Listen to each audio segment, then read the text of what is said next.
Accessory. The accessory, what would we do without it? This structure is made up of a couple dirt blocks, some trapdoors, and flowers. Surprisingly, this flower bed structure found in the Plains villages is the only accessory structure in all the village types. I guess it has some points going for it. Animal pen. The animal pen is a simple structure that appears in every single village type. If you didn't get it from the name, this structure holds animals. Each version of the structure is slightly different in size or shape. The Plains version of the structure are all flat, but it even comes with a water pool in one of them, so they are really living the high life. The desert ones both have roofs for the animals and small water troughs. The savanna version has a lot of variety. These villagers actually know what's up. The snowy villages are very uninspired. I guess the villagers there are too cold to actually give their animals good treatment. And the taiga decided to only have one, and it's not even that cool. If this was a competition, which it totally isn't them, I would say Savannah is winning. Armorer Shop. The Armorer Shop, also the first village house structure. This bad boy is also in all the village types, which will be a common theme for village house types. The Armorer House will come in all different shapes and sizes, even in the same village type. But one thing they will all have in common is the blast furnace somewhere in the structure. This is to allow the armorer villager to get his profession. Some shops look practical, others look like budget huts, but hey, it gets the job done. Kind of. Big house. The big house is for the high roller villagers, the rich tax-evading snubs. These ballers get 2 floors, but apparently only get it in the Plains biome. I guess the rich like the Plains. Though to be honest, this house isn't as big as the name implies. While it's slightly bigger than most typical houses, I think the villagers might have gotten scammed on this one. Butcher Shop. The Butcher Shop is another village profession building. Like the Armorer, this one always spawns with its trademark workstation, in this case, a smoker. That's how the Butcher villager gets his job. The shop itself changes depending on the biome. Plains butchers have a cozy little hut, deserts go with more sandstone vibes, and snowy villages have a cramped, icy-looking stall that feels like it's been slapped together at the last minute. The Savannah version is a bit more open, almost like the butcher wants everyone to see him working. Honestly, some of these places don't really scream butcher shop, but as long as meat is being cooked and sold, the villagers don't seem to complain. Cartographer.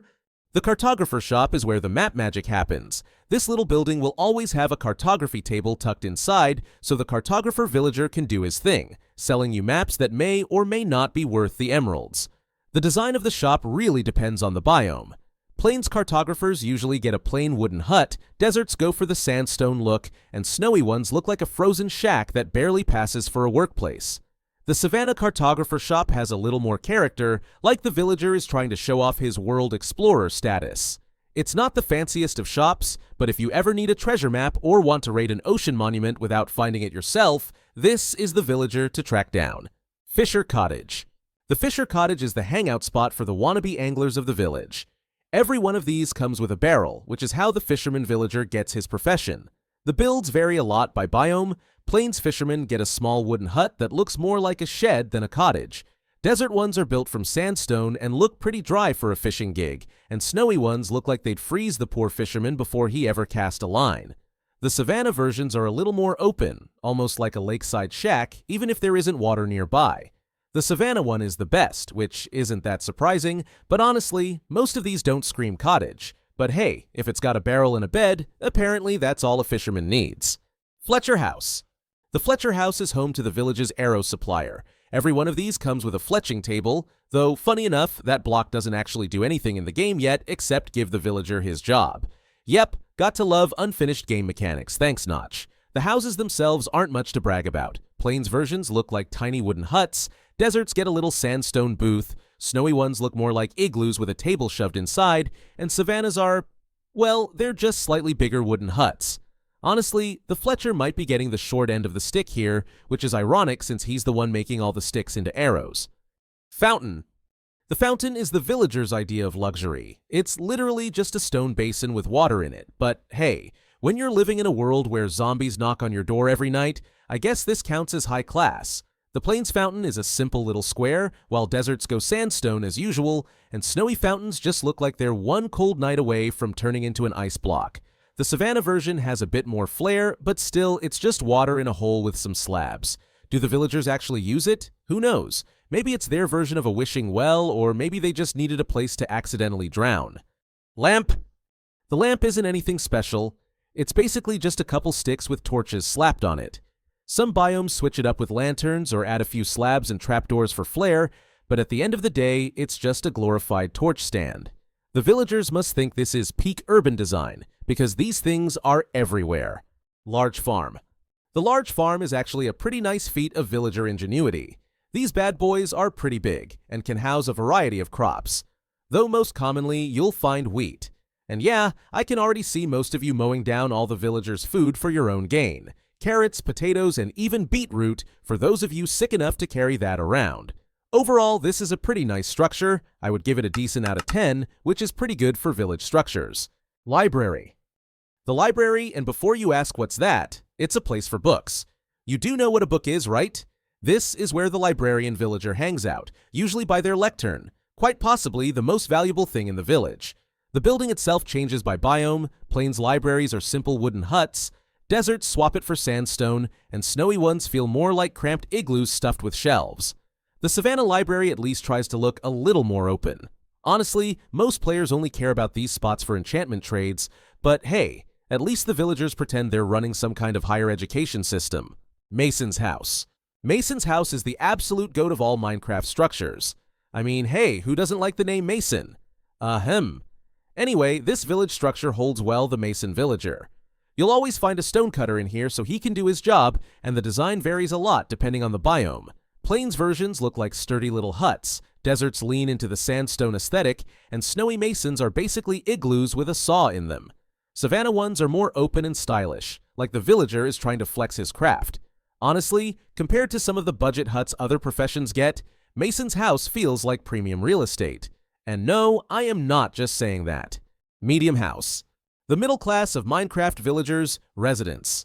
Well, at least that's what I would have thought until I realized that these structures are actually almost all bigger than the big house. What the hey, Minecraft? Some of these medium houses are practically mansions compared to the so-called big house. They usually come with multiple rooms, extra beds, and sometimes even a little flair depending on the biome. Honestly, if you ask me, the medium houses are where the real high rollers live. Meeting point. The meeting point is like the town square for Minecraft villages. This is where the villagers all gather around, usually to stand, stare at each other, and maybe occasionally throw bread. You'll usually find a bell here, which can be used as an alarm system for the village if I don't know, say, a horde of zombies roll into town. There's actually a lot of different variations of this structure. The most basic and probably most well-known one is just the Plains biome fountain. But you can also have the market in the Plains, or the double fountain in the Savannah, and all different kinds of takes with the other biomes. Overall, this is one of the better features of villages, and like always, Savannah takes the cake for best overall. Shepherd's House. The Shepherd's House is where the shepherd lives alongside his loom. The houses themselves, like most of the Minecraft houses, aren't too flashy. They live in simple wooden huts, deserts swap it for sandstone, and snowy ones look like they're one strong breeze away from collapsing. The Savannah version has a bit more charm, like the villager actually cared about decorating. These guys are mostly useful for dyes and wool trades, but let's be real.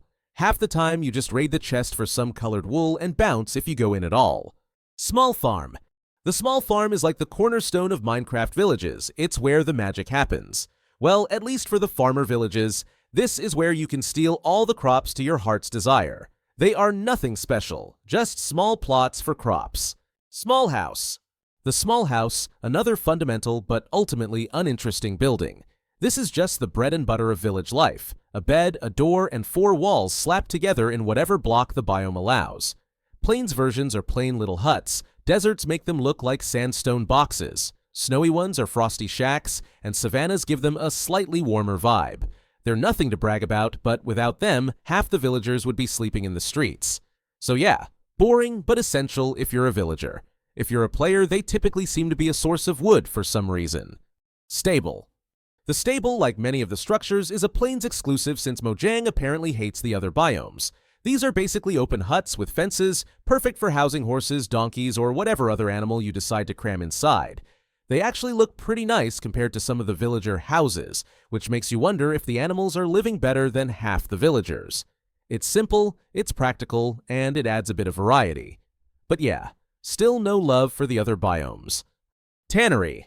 The tannery is where the leatherworker villager sets up shop. You'll always find a cauldron in here, which somehow qualifies as the official workstation for tanning leather. The building itself isn't much to look at. Plains versions are simple wooden huts, deserts swap in sandstone, snowy ones are drafty little shacks, and savannas go for the open-air look. Honestly, half the time the cauldron isn't even filled with water, so it feels more like decoration than an actual tool. Still, it's the place to go if you want leather armor or saddles, assuming you don't just get those from a dungeon chest anyway. Temple. The temple is one of the most unique structures you can find in the Minecraft villages, in my opinion. And not only that, but it actually has a cool variation in most of the biomes. The poster child is probably the cobblestone castle-looking one in the Plains biome, but my personal favorite is the desert one with its sandstone design that almost feels like a mini pyramid.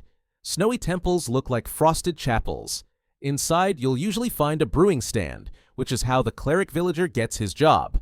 Honestly, the temples feel like the real centerpiece buildings of villages, something that actually looks like it belongs in a proper town, instead of just another random hut with a bed shoved in the corner. Probably the best structure in the entire village catalog.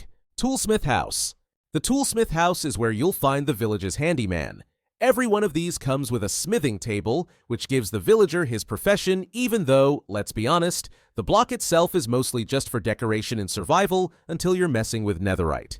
The design changes with the biome. Plains toolsmiths get a basic wooden hut, deserts get a sandstone version, snowy ones are cramped icy sheds, and savannas have a little more open style. The houses themselves aren't much to brag about, but hey, this is the guy who'll sell you diamond tools if you butter him up with enough emeralds. So I'd say his little hut is worth a visit. Weaponsmith. The Weaponsmith? Yeah, this is where things get good. This is the villager who can hook you up with axes and swords, and if you level him up enough, even diamond gear.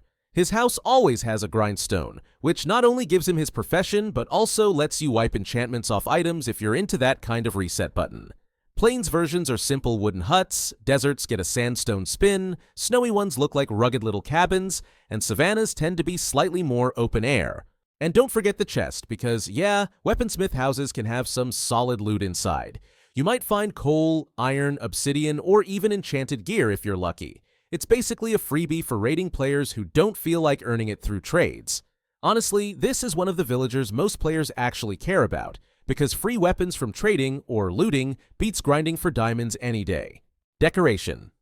The decoration is a broad category as it covers a lot of what happens in the village that doesn't fit nicely into the other categories. Honestly though, thank goodness this list was long enough as it is. These can go from a literal piece of cobblestone trying its best to convince you it's a boulder to a campfire. But overall, nothing really worth noting.